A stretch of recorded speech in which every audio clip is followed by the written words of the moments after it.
Hello, hello, hello, everybody. I'm sure you would say, hey, where did this lady go?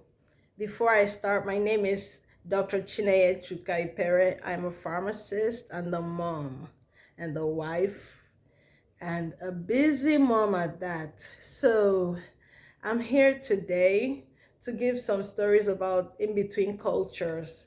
So, what was actually in my mind when I started in between cultures? I wanted to talk about my experiences in the United States. I'm an immigrant from Nigeria. I migrated into to the US in 2005.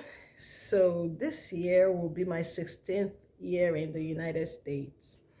So, one of the stories I want to talk about, when you leave your birth country or when you go to a new place, there's that burden, like trying to get used to your environment.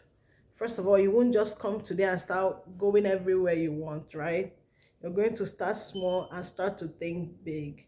We all came in with, you know, so much hope, so much things in mind to do. We're planning to conquer the world. Yeah, which is a good thing, which is possible. But however, we're going to have one or two things that will, show that we are JJCs. What is JJC? Johnny just come. That is when somebody is green in a new environment. So when we landed, okay, first of all, we decided to travel in December. The reason was that I came in with four kids, and my last kid was going to be 2 years the next by January. And once a baby turns 2 years, you have to pay full ticket. You know us now trying to conserve money. So we had to come in December when my baby was a year and 11 months so that we could pay half price for his ticket. Now, December, they told us was winter, right? And then I went to the store looking for what to, the kind of outfit that we could wear to come. My dear, I scouted the whole of Aba, all the markets in Aba, starting from area, looking for winter jackets. I couldn't find. Or I found things that I thought were winter jackets, right? So I found things that looked like thick sweaters. In Nigeria, they were considered, very thick. So, by that time, I had zero clue about colors. You know how you say pink is for girls, blue is for boys? Zero clue. 2005. That's not what was bothering us in Nigeria in those days, okay? So I was buying. And my son is a boy, right?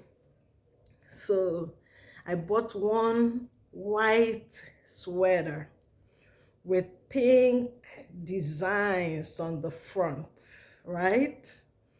So then the son ahead of him, I bought this thing that looks like an Eskimo, um, you know, I don't know what I would call it, sweater, okay? I didn't know that winter is not a laughing matter. I did not know that winter was not a joking something. So I bought what I thought was thick covering for us, and we're supposed to land at Chicago. I wish we were landing at Houston, Texas, all those places that their weather is similar to our own, maybe Florida, right?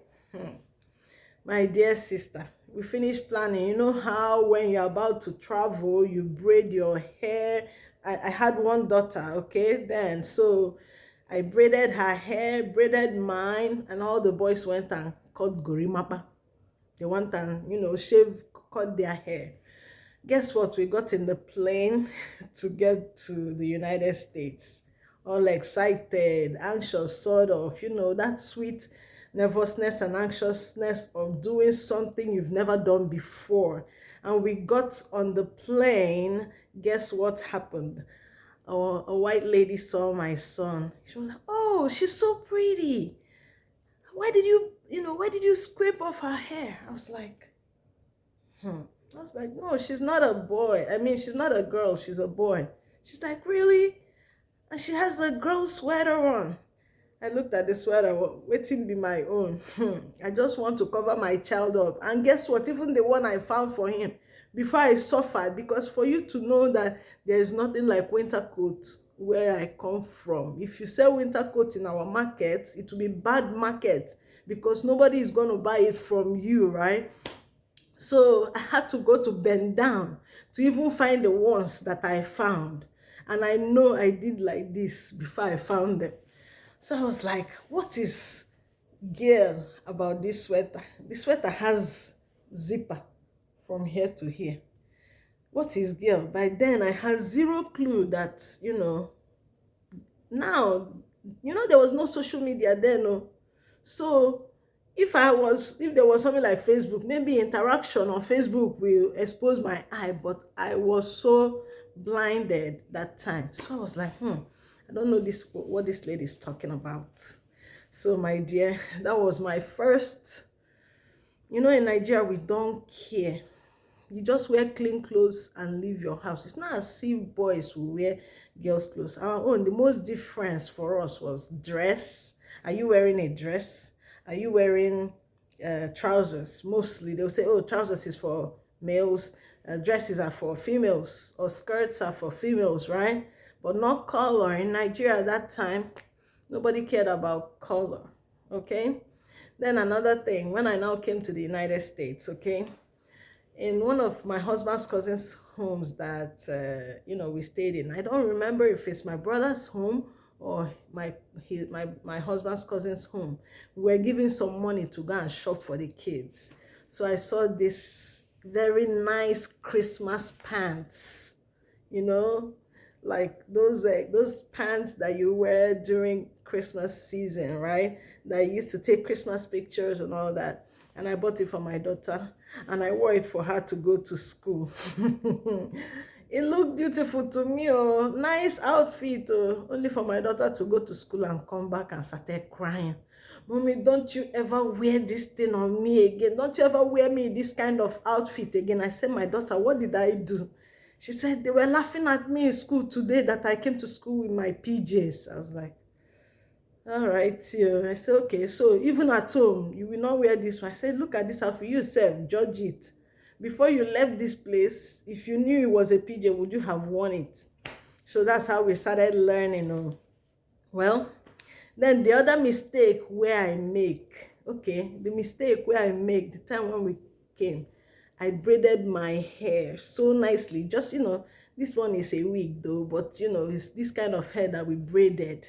And in that time, before you find somebody that can actually braid hair in this America, you will do like this.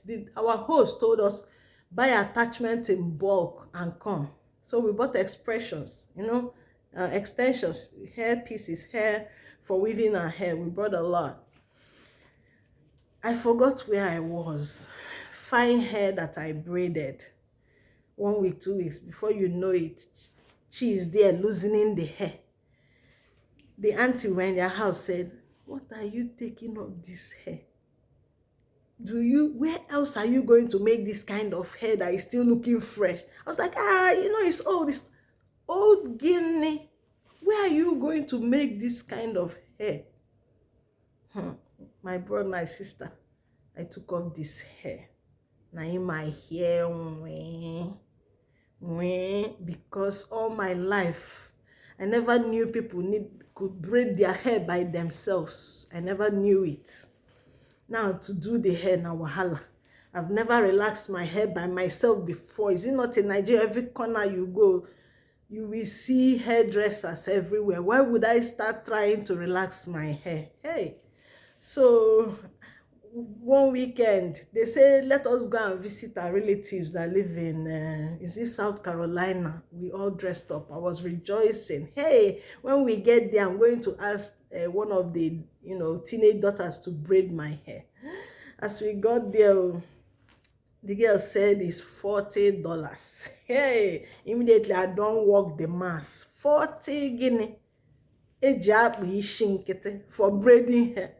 I packed my things. I pretended as if I didn't prepare to. I didn't even bring out my bag that had my comb and my cream and my hair pomade or hair cream. I pretended as if I said, okay, don't worry, next time we're going to come back. Where I see $40 to use and braid hair. Have you even asked me whether I'm holding $40? Not to talk of. Hey, now so your sister went home, carry style, went to the store and told my brother, please make I buy relaxer. That's how I bought relaxer. All of a sudden, overnight, I became a hairdresser. I started with my daughter's hair. Hey, that I didn't burn her hair. The one I did for her was even better than what I did for myself, because after the relaxer they had, they are the kit ones, okay? Because I didn't see all those small Venus relaxer we used to have there, the cup ones. No, this one you mix inside this one. I had never done any of those. I read instructions, started mixing, and that was how your sister managed to relax her daughter's hair and her own hair. But then you look at the hair, it's looking as if nothing touched the hair. It was looking, undergrowth was this high. Hey, I had to keep, where was I going now? I managed the hair like that too. And that was a big regret. I regretted ever taking off that hair I came with. Okay, another one was that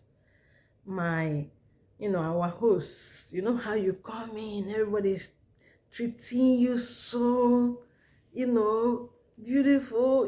As per visitor now, we're still visitors by then. They say, let us go out.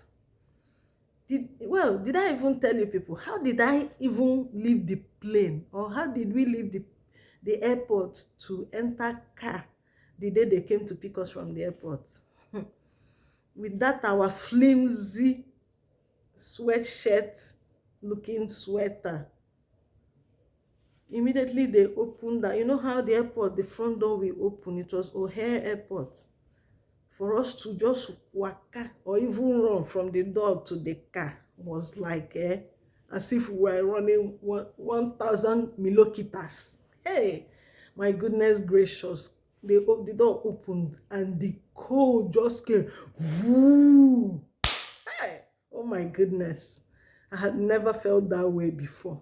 That's how your sister ran, entered car. When I got to the house, to be frank, you know that thing they call hibernation? The one that happened for me was not jet lag. The senior sister to jet lag is actually what happened to me. Senior sister of jet lag, which is equal to hibernation. I got there for 1 complete month. I was sleeping morning, afternoon, night. I couldn't wake up. Why? Inside the house that we were in. Remember, these people, their body has adjusted to that temperature. There is heater, they put their heater high because we came from Africa, right? To them, they were frying. To us, we were freezing. So that freezing, your sister could not keep her eyes open.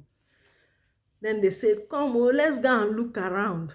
Let's go and, gallivant around the town. I told my husband, please, I don't want to go. Let me stay back in the house, you hear? I don't want to go. They said, how can they offer you? Let's go somewhere. You are here rejecting their offer. Enter car. And so we enter car. Everything they were saying. Oh, look at this. This is Trump Tower. This is this.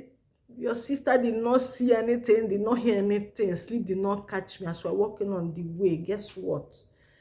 The car spoiled. Hey!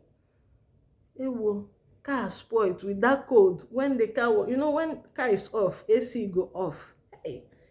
It was the cold. The real cold of the universe now caught your sister. I was like, oh gosh, Shebi, I told you, let me stay home. At least take the children, let me rest. He didn't hear. Hey. But guess what? Within a twinkle of an eye, because I was thinking it's the same way. It happens to us when you are on your way from Enugu to Okigwe or Enugu to Owerri, and your car will spoil on the express. How it will take for you to go and find vulcanizer. I thought it was the same way to be with us. However, I don't know what our host did, what phone number he called. Before you know it, cops were everywhere, guarding our car. Before you know it, they brought mechanic.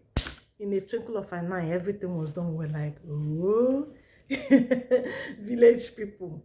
Shebio, in Nigeria, we're happening people there. But here, all of a sudden, we turned village people.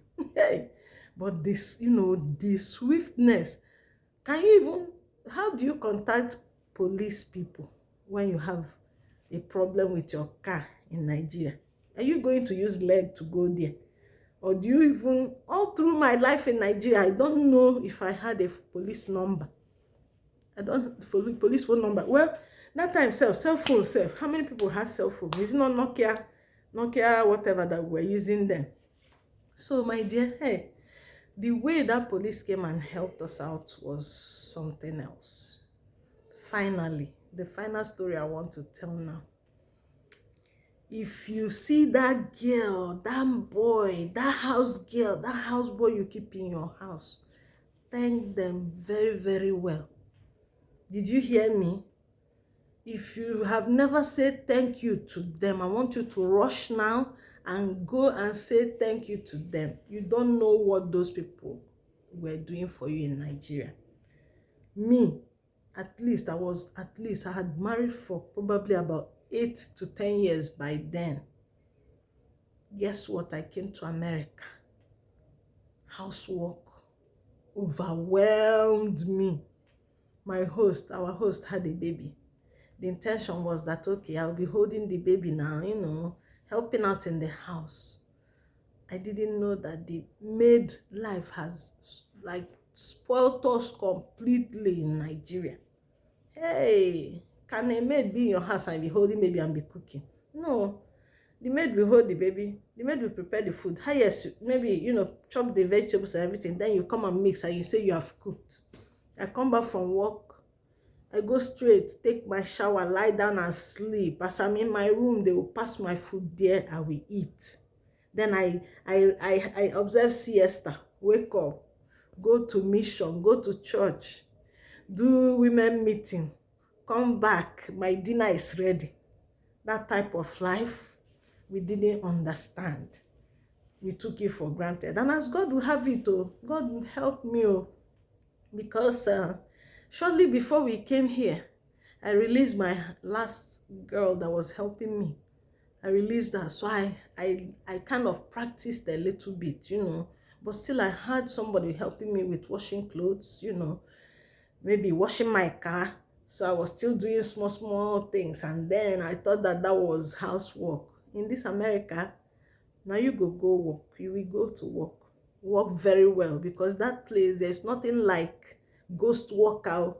If you're a worker, they will remove work from your body. Then you will tire. You see how we used to go to school? I used to be a teacher. I'll go to school, teach and come back, and then say, let me lie down. All of a sudden, what will happen? In America, you will go to work, get tired, you come home, you enter work again, because you need to do the house, do the children, go to their school event, everything. Instead of you to be resting, you will rejuvenate that sleep. That tiredness will just disappear from your body, so that strength will come back for you to do home. Then when it's time to go to work, you'll be rushing to leave the house. It's as if even at work is the most peaceful place for you, because with the children, you're attending to this child, attending to this, because all my children were little. 8 years, between 8 years, 2 years gap, to that one that eventually turned 2 years when we came here. So I'm going to stop here. I'll be telling people too many stories from now on, okay? I hope we will have a good connection here. Don't forget to like, to share, to comment. Tell me your experiences, okay? I'll be sharing with you guys here every often. Thank you for watching. Have a blessed day. Bye.